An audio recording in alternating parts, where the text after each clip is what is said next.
Mr. Cisse, we have a lot to discuss, but before we go further, there is this latest news about your agency having conducting a raid in Kersering and then resulting in the death of one Mr. Jallo, who is a Senegalese content creator. What is the agency official position on the circumstances of Mr. Jallo's death, and will the agency support or facilitate an independent autopsy and a transparent investigation to address the family concern and clear any public doubt about the conduct of your officers? Thank you. Yes, you're right. The incident, I will not go deep into perhaps the death, but I can talk about the circumstances, but because the matter is not with us.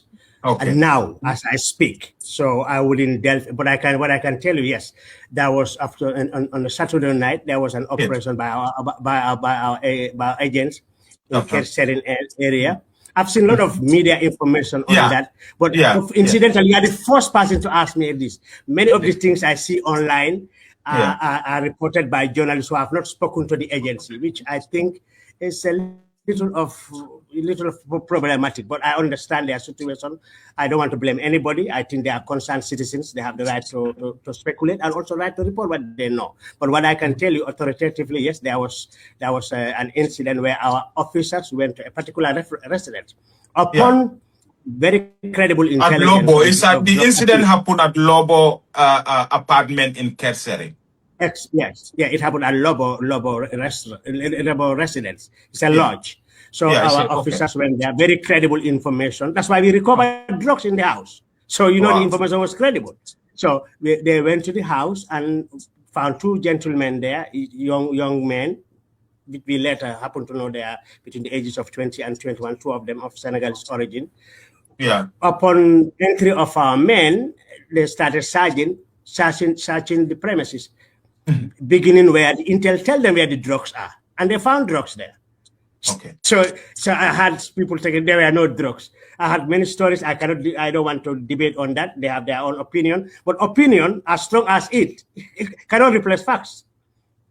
So the fact of the matter, so one of them got panicked and jumped through the back door and actually fell down. So they arrested the other one and came down with him. And our driver who was waiting downstairs had a noise, and also the security also had a noise in the background. So they assumed it was the guy. Initially, our guys thought he even fled the scene, only for them to find him seriously wounded. They took him to the hospital, and where he pronounced dead. Some media reports said your officers had physical contact with him, either by beating or torturing him. Is that so? That is far from the truth. But I don't want to talk about that because it's on the police investigation and we are not investigating. What I can tell you is the one we were able to arrest. I can go. He was arrested and he was taken to our stations, and we were about to try him. But the one that was wounded, we took him to the hospital. We know there's an independent investigation. We don't want to talk about something that we are not taking. So are you cooperating with the police? Because we understand the police have launched an investigation into this matter. Is your officers cooperating with the police to make sure that the truth comes out of this? Yes, for want of hyperbole, I will say that we are cooperating 110%.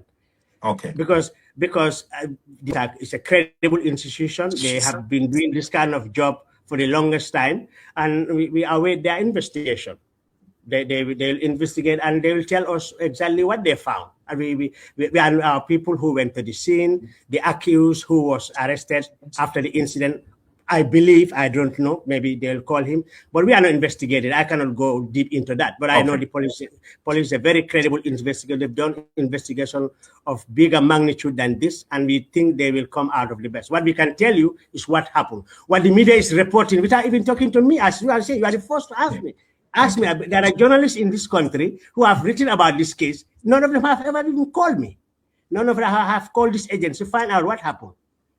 We are open to the media, not only us, law enforcement in this country generally. I can speak even on behalf of my other colleagues. We are very friendly and open to the media. If this kind of things happen, I would expect somebody to call here.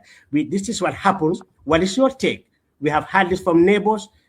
Everybody was there. Nothing was hidden in this day and age. Actually, you cannot even hide anything. Yeah. So we have nothing to hide here. Our doors are open. People can call me. People can even walk to our office here. Nobody has called delete. Nobody has come to our premises. Nobody has gone to ask questions. We just saw the publication, and we cannot say no to their publication. They know what they know. Let them supply it to the police who are investigating the matter. DG, critics will argue that some of your officers are not well trained and professional in terms of conducting arrests, and how professional and trained are your men in execution of their duty as narco agents, anti-drug agents? Yeah, it boils down to what I told you about opinion. People have a right to opinion, but opinions and facts are different. Our officers, just like any other law enforcement in this country, are trained. Yes, we may have few inadequacies here and there. Go to any field of life. go to health, go to education, go to agriculture, go to journalism. Some of your journalists, I have even known journalists here who have not finished grade 9.